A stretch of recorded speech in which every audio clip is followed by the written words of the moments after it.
Tonight, Pirates of the Caribbean, The Curse of the Black Pearl on the Reedsters Lounge. Stick around.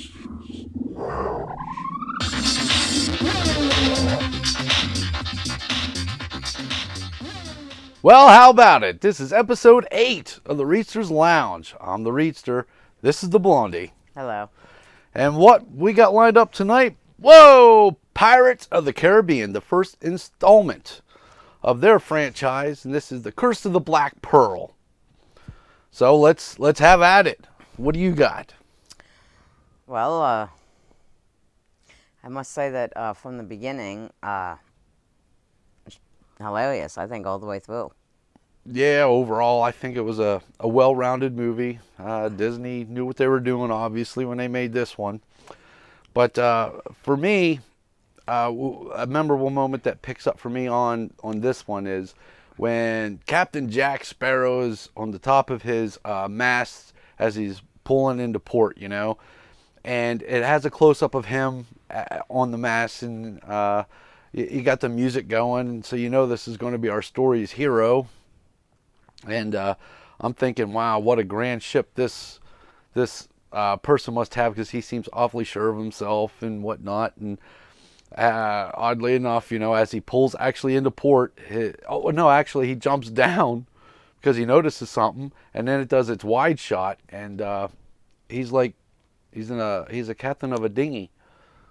Yeah. So anyway, that was pretty funny and sets the tone for the rest of the franchise. I won't even say movie. I'm just saying for the rest of the way through for this guy. But I didn't know that at the time. And so then he pulls into port, and his ship is sinking, and it lasts just long enough for him to step on the dock there. So that was great times. Yeah.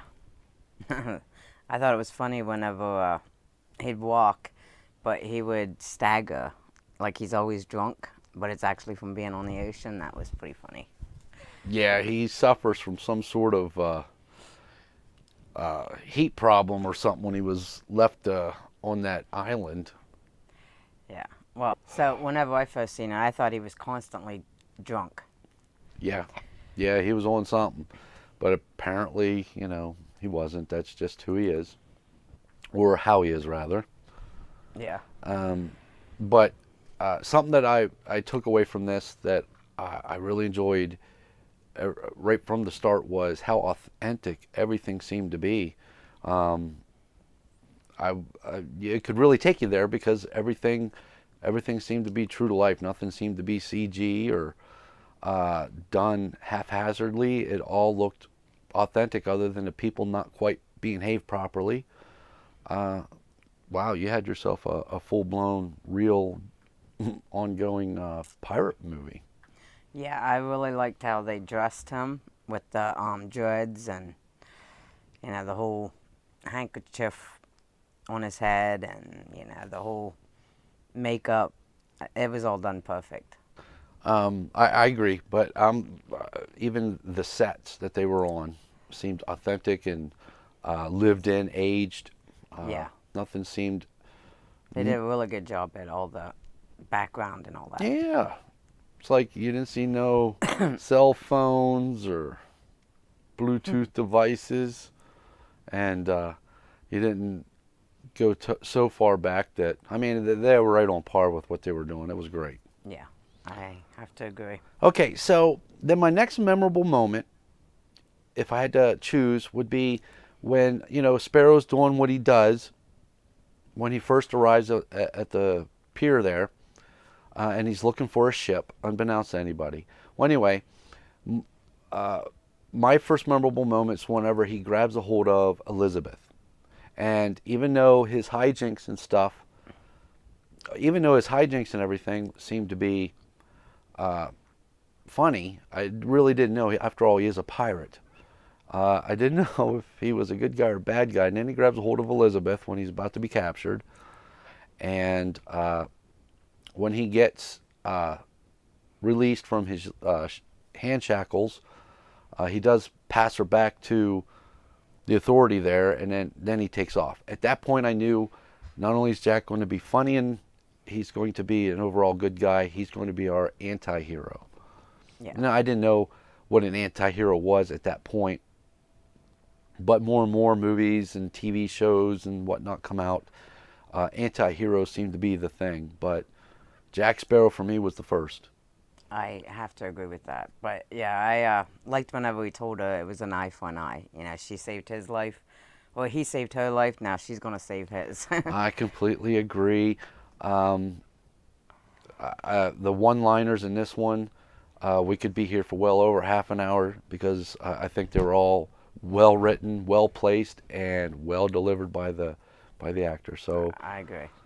and actresses, don't get me wrong, everybody was on point for this one. I agree. I believe that this one, the first one, was so well done. It's still paving the way for this franchise to this day. Right. But my funny moment at the beginning was when Jack and Will were doing that sword battle, and they were, stepping on the beams, doing that like trick stuff. I thought that was awesome. I agree. That was really good. It had me sucked in the way they were going at it like that, and even then, forming characters, the way Sparrow was fighting young Will Turner, you could tell he wasn't trying to actually permanently hurt this guy, which just added more to what this Jack Sparrow is all about. And even though he's walking a fine line there of objectability, he is a good guy. Yeah. That poor donkey, though. Yeah. And it was really funny whenever Will grabs that poker to, do the sword fight, and the donkey, they just, go to the donkey, and the donkey's like getting all scared. And then starts going around that thing again. It's like, I don't Yeah. want any more of that. Yeah. I agree. It was a good one. And then I loved it whenever Will threw the sword and stuck it in the door where, Jack couldn't open the door, and he's trying. That was really funny. Well, yeah, and talking about character building here, being introduced to our main characters, not only can Will smithy a really great sword, practices with him 3 hours a day. Wow. I mean, and when he was going after Sparrow, who at this point is living a life of piracy, so he knows how to sword fight and whatnot to handle himself. Will Turner was given it to him blow by blow. So we're introduced to Will and his standoffish affection that he has for Elizabeth. So you could tell there's just stories percolating all over the place as we're getting to know them all. And he's just going blow for blow with Sparrow. So this guy can fight. Yeah. So my next memorable moment was the Black Pearl. Whenever, actually, the Black Pearl, though after that coin medallion. So, they're attacking the Union, the Port Royal, and I thought that was, pretty good. I can't believe how much realistic stuff they packed into this. I mean, in the opening moments when she's a little girl singing and the whole thing unfolds with the wrecked ship, and then towards the end of it all, she looks out in the distance, and then you see in the mist the rear end of the Black Pearls were first introduced to it all. Such great detail, and the way they did it was so eerie. Sucked me in from the beginning. And then you were saying when Elizabeth was basically not getting enough oxygen from that corset or whatever it's called that she was wearing. What's that? And she plunges down into the water there. When this piece of gold gets under there, it sends off some sort of supernatural signal that we weren't quite didn't understand what it was about yet. But anyway, fast forward to now the crew of the Black Pearl is aware of this piece of gold's existence. They're drawn to it, and you're right. It's nighttime. They establish where everyone's at that's relevant to the story, and then the Black Pearl rolls in, just quietly rolls in and then just starts offloading its guns. Amazing cinematography. Yeah. I I was agree. quite happy. I was like, wow. I mean, the way when Sparrow first looks down and sees sees the pearl, and what we get to see is the pearl way down there in the distance, but it's sort of stationary as it's firing off of its side guns. Yeah, To me, that was just amazing. I loved it. I agree. I also thought it was really funny when the crew's attacking, and Elizabeth Swann there, she goes to grab a sword off of the wall, and that's got two swords, as an X on this thing on the wall, and it about knocks her over, and she can't get it out of the holster. I completely related to that. All that is stuff to decorate your walls with. It was a crest, whether it be a family crest or a military crest. It was a military fort to begin with, a harbor, and probably unbeknownst to her, because she's not, to what I knew of at this point in the movie, she was not a trained anything. So she just wants to grab a weapon. Yeah, Now, when it won't come out, that automatically clicked to me. It's for decor.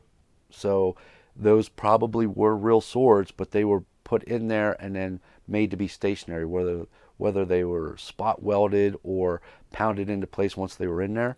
But I completely understood her woes of not being able to get it out. It was completely decorative.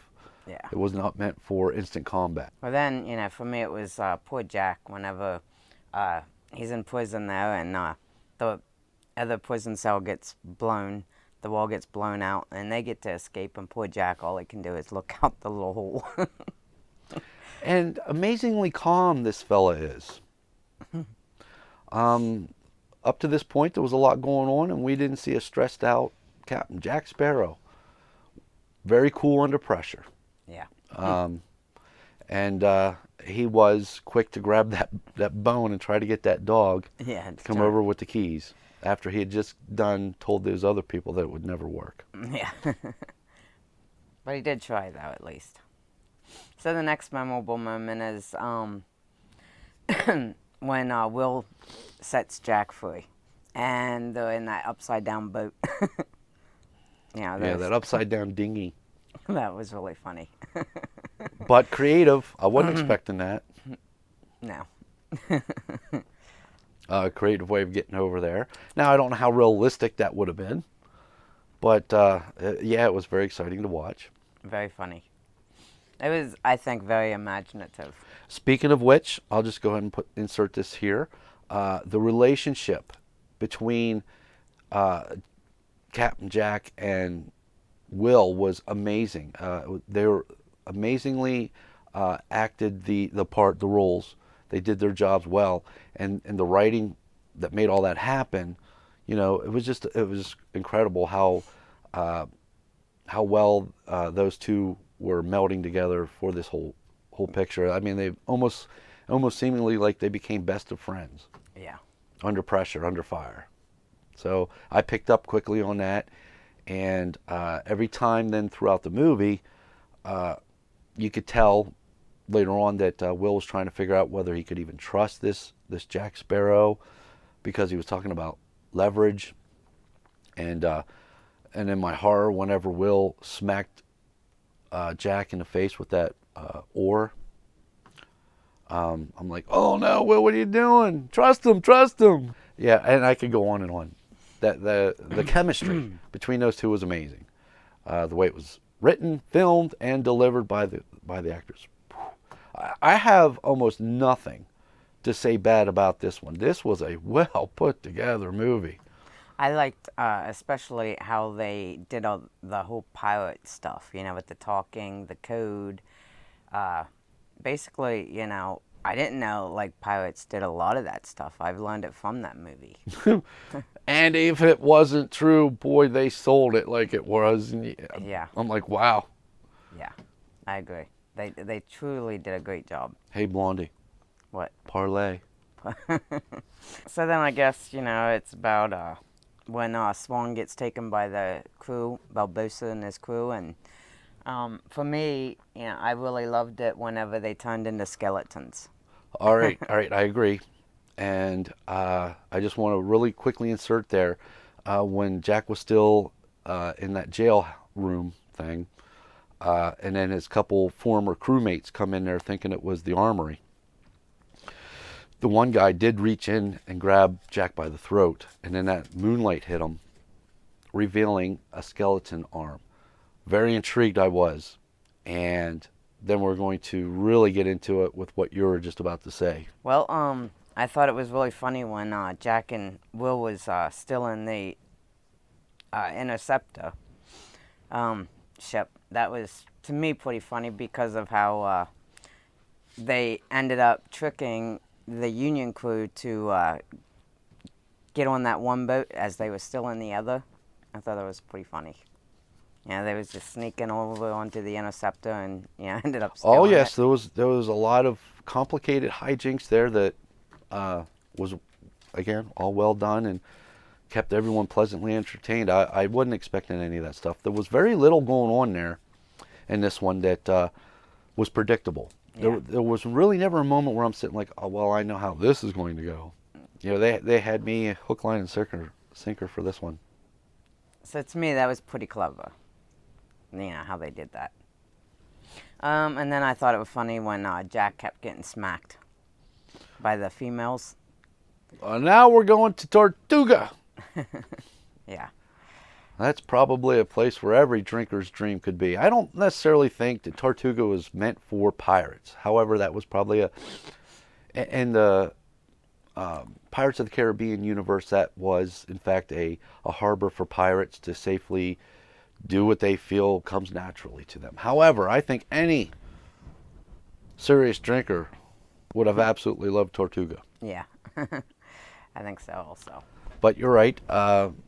Furthering the storyline or the backfilling story for Sparrow, shortly after he and Turner arrive, Jack gets slapped by Scarlet, and then slapped by some other lady who slapped him because, who's that lady? It was funny how Will kept picking on him. Did you deserve that? And we'll learn later on in future installments of the movie, they're going to sort of rehash that moment. Yeah. But that's then. Let's talk. I'll try to keep it to now. Contain my enthusiasm. So I thought that was pretty funny. And it was pretty funny whenever they lined up, Jack got his crew lined up, and he's going through them, and then Galmora shows, starts talking, and then she smacks him. I liked how they introduced more characters in that moment. We got our first introduction of Biggs there, sleeping with the pigs. Yeah. One splash to get them up, and the second one for the smell. Gibbs. Gibbs, what'd I say? Something, not Gibbs. Bibbs or something. But that was Gibbs. Gibbs. Yeah. And and then they tried to recruit more people to crew the ship that they had stole. And there they are lining up there on the dock. And you're right. We get our first look at a future Galmora or a Hora. Yeah. From the alternate universe. Hey, Star Trek, shout out.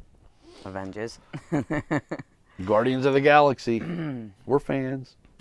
Okay. And if we're wrong and then that wasn't her, I'm so sorry. No, that was definitely her. Younger her, but these celebrities, you can never tell. I mean, but we want to be careful saying that because we could go on and on with this, like Legolas. Yeah.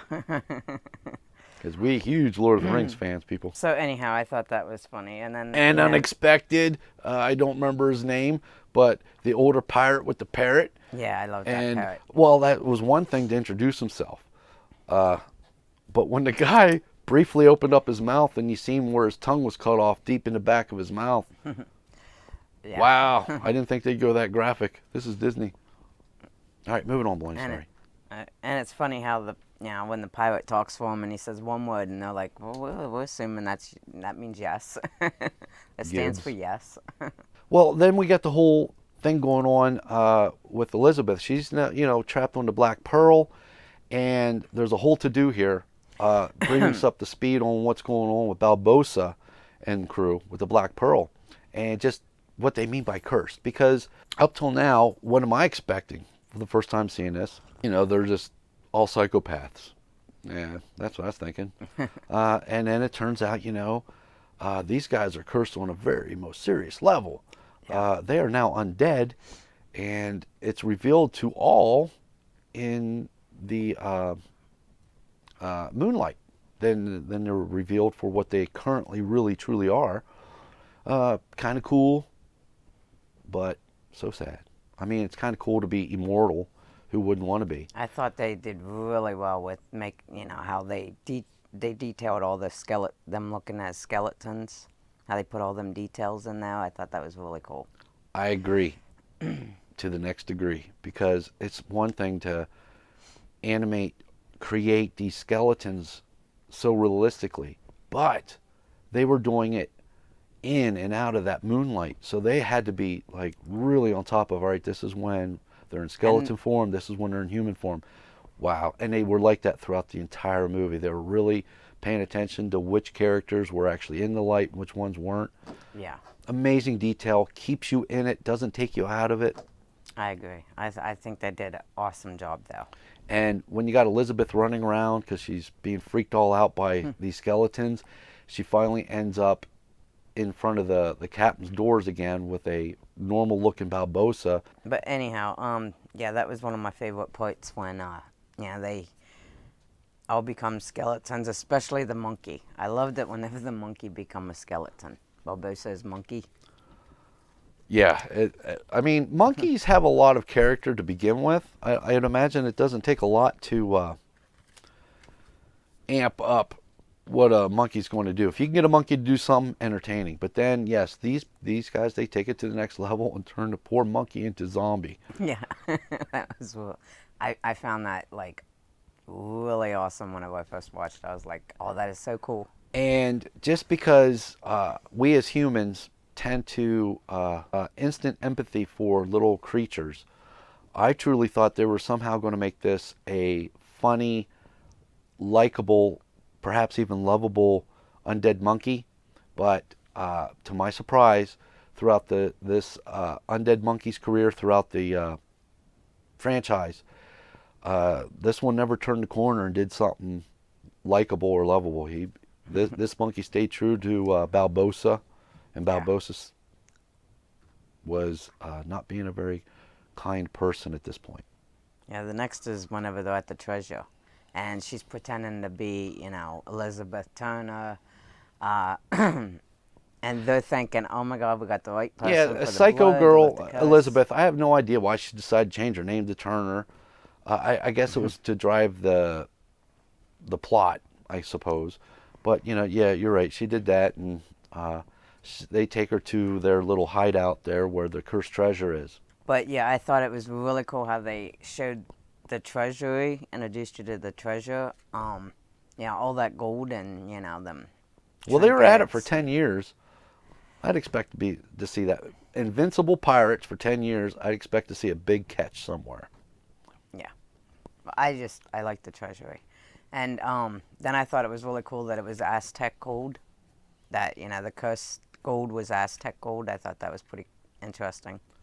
And let's be real, everybody. We have no idea, amongst all those other precious things they had in that cave, there might have been other stuff too. They just didn't know it.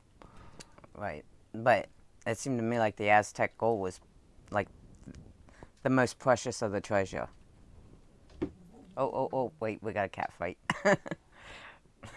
We got a slapping fight here. Oh, Bootsy. Behave yourself now. Then I like the ship battle. Whenever the Black Pearl catches up with the in a The Interceptor. yeah, and I liked how they were first they were saying about getting rid of the stuff that's going to slow them down, and then realized that that's not helping. So then they're loading the cannons up with anything they could find. But that was funny. Well, that whole scenario was playing out for me on multiple levels. They were trying to get the interceptor over some low-lying water with some coral reef under it. Now, the interceptor, one of the things that made it fast is the amount of the ship that was actually under the water was shallow. It didn't go in deep. And that's just the way they made the interceptor for speed. They kept it wide but shallow in the water so it wouldn't take a lot to move it. So they knew they could float over that shallow lining of water, but the pearl, being bulkier, would hit this reef and then they'd get away. Now the faulty part of that plan is the reef wasn't huge. So even if the interceptor could have made it across that reef and the pearl was unaware of what was going on and hit that reef, that's what they were hoping for. But in reality, you have an experienced captain in Barbosa, and you could clearly see the reef as you were approaching it. He simply just would have went around it. This is the fastest vessel in the sea, is the Black Pearl. So that was a doomed attempt in desperation anyway. But you're right. Then they started offloading everything they had for weight to make themselves even faster on board the, and so when Will finally comes up and assesses the situation, he suddenly decides that they got to stay and fight, Yeah. or else they're just going to get blown apart. And so they all start arming with whatever's left, knives, forks, spoons, Hey. whatever they can get their hands on. And so you're right. Then they both show the bows of their ships, and they start blasting at one another. So I like that. How I like that fight. I thought it was pretty. I thought they made it pretty intense. Oh, and I just, you gotta love the little things. I mean, watch it again if you can. When they start first going broadside towards one another, they zoom in there a little bit and they show you the faces, the angry faces of both crews behind the cannons in those little square windows, and they're priceless. Yeah. Fast forward it or slow motion if you have to. It's priceless. The faces they're making. Yes, I agree. Oh, it was awesome. And yeah, then they start exchanging fire, and then you got Jack who's upset because they're blowing holes in his ship and he's hollering. Yeah. And then you see some of the damage done by the spoons, forks, and stuff. So that was all great. And how the fork got stuck in that one dude's eye, his fake eye. Yeah. That was pretty funny. Which that eye is a very important thing in the next movie, unbeknownst to us at this time, so I won't get into it. But you know what it is. They made quite a few references to that eye. Well, at that time, they're just making reference to the eye. Yeah. But that eye has a special Place and put too. Yeah. So then, after the battle, they give Elizabeth Swann her request and strand them on the same island that Jack got stranded on before, and they strand them both on it again. No, that was Bill. That was Will. That was Will who made that request. Oh yeah, that was Will. That's right. I think, I don't know. Yeah, I'm that completely was. lost. Well, he wanted Elizabeth safe, so, but he didn't specify, where. When and where? Yeah. Don't impugn me honor, boy. So my favorite part, I think, of the whole movie was when she burns up the rum and Jack throws a fit on the island. I know that has a special place in our hearts. But yeah, that was completely wicked. She's always thinking, and Jack's always thinking too, but not necessarily about the heroic things in life. He just self-indulgent things mostly. Yeah, he just figured that he was going to be stranded on the island. Now he has no rum to pass the time by, and it's going to be very boring. And I loved whenever he said, "There's no living with her now." and I loved the part where Elizabeth, she's tricking Jack the night before, and she says about how terrible it must have been for him to be on that island. And the next day, him taking a fit. Well, it's terrible now. Yeah, that whole bit with those two on the island was great. Yes. So I have to say, I think that was my favorite part of the whole movie. Well, we got that whole end scene thing that it was rather interesting how Jack ended up, casually just picking up a few pieces of that cursed gold and slips one under the wrist there. So now he's cursed, unbeknownst to everyone, except maybe Will. He might have picked up on that because it did show Yeah, him a looking close at up of, him. yeah, and then starting to play into the role, I think. Yeah. I Well, I don't think he knew what Jack was going to do or had in mind, but he figured he was up to something. But yeah, that whole end thing where Jack finally gets stabbed, I thought he was stabbed.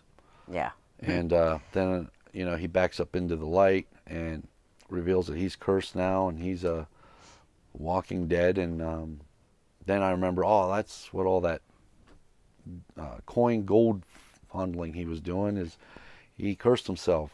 Yeah. It's amazing how Jack in this movie and all the rest, how he can, think these many moves ahead. Just amazing. And the funniest part of the ending to me, I think, was the two Barbosa crew in the boat, dressed as women. And then they start fighting each other. Yeah, the two on the dinghy dressed as women saying hello to the crew, Yeah. just stalling as their crewmates were Sneaking up aboard the. yeah sneaking aboard that ship to have at them. But Yeah. yeah, that was funny. That was cute. I wasn't expecting that either.